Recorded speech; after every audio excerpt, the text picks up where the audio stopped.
tracker. So, hindi lang isa, hindi pangalawang unit ito. Ito yung pinakamayaman sa Plaridel, Bulacan, mga ka-tracker. Ito ang pinaka-idol ko, no? Si Mr. Katingdig, gwapong-gwapo. Kita nyo naman talaga. Nga lang, hindi lang tayo binigyan ng, gwapo ka, mukha mo, artista, di ba? Kasi sinasabi ko sa inyo. So anyway, mga ka-tracker, nagpapasalamat ako kay Sir sa talagang pagtitiwala niya. Di ba? At dito pa rin sila kumukuha sa atin sa dinami-dami nagbebenta ng truck.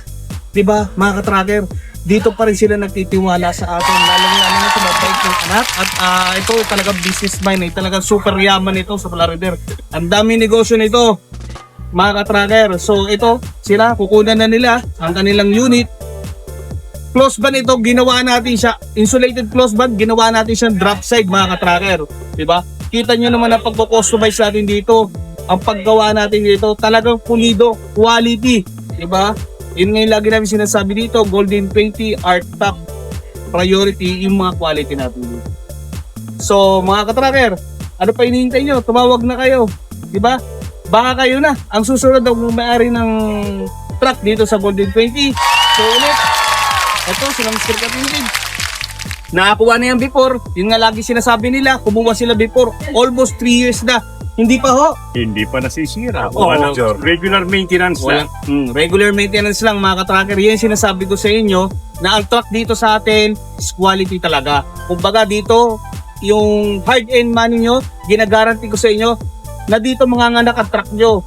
Kasi susunod pa yan eh. Diba? Kumbaga, inabilin yung truck, hindi masisira. Hindi ka tulad sa, alam nyo, marami nagbibenta ng truck. At lalo na sakit sa ulo yan.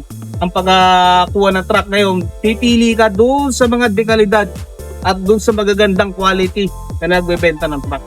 Kaya nandito tayo sa industriyang ito para tulungan natin ang mga taong na makakuha ng truck na magandang dekalidad.